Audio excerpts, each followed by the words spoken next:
Over 2.8 million people have signed the No to Digital ID petition on the government website. So clearly there is a huge opposition over here in the UK to the introduction of digital ID. But my question is, what is your plan to resist digital ID?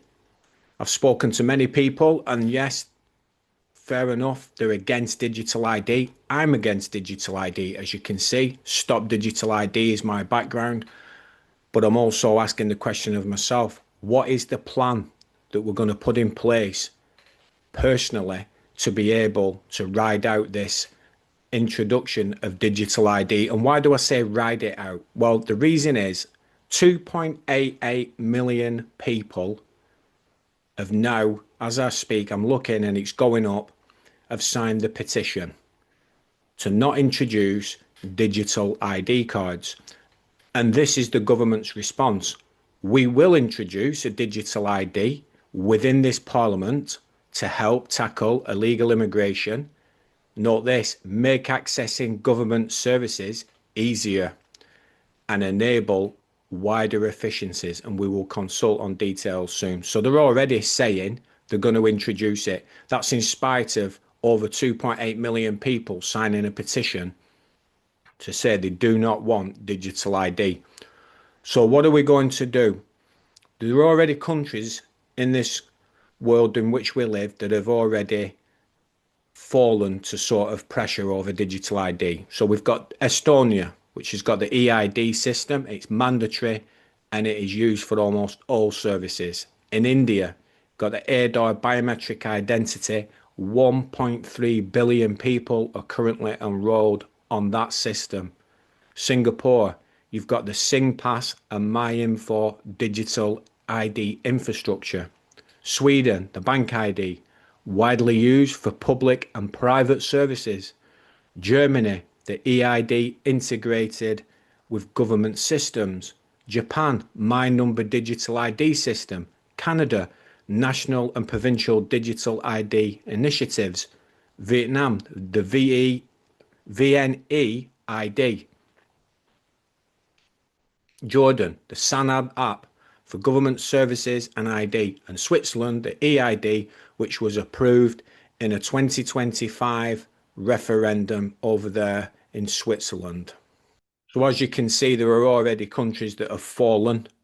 Are we going to be a country that falls? And a lot of people are going to say, I'm not going to have digital ID.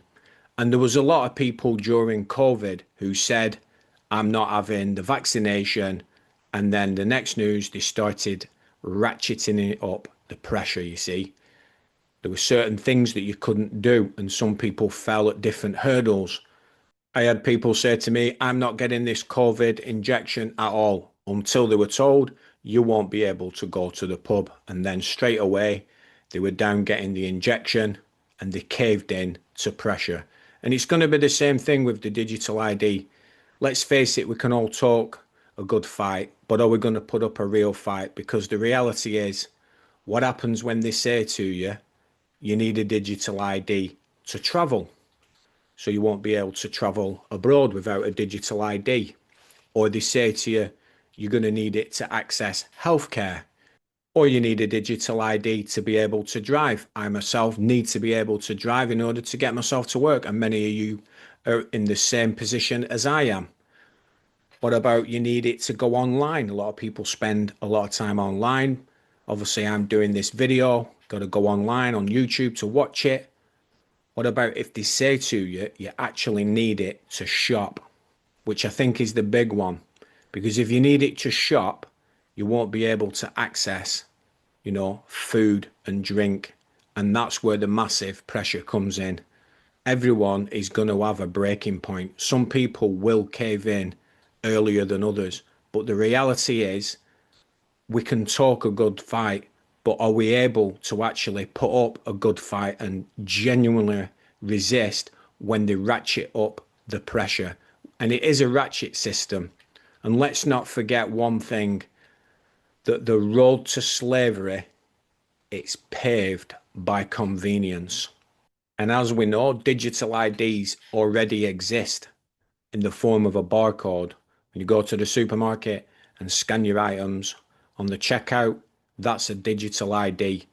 Do you want to be the last digital ID?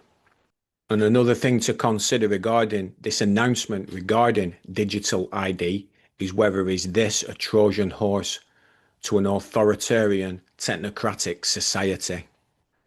There's been obviously a big hoo-ha over this digital ID, but is this actually the distraction so they can bring in digital ID through the back door?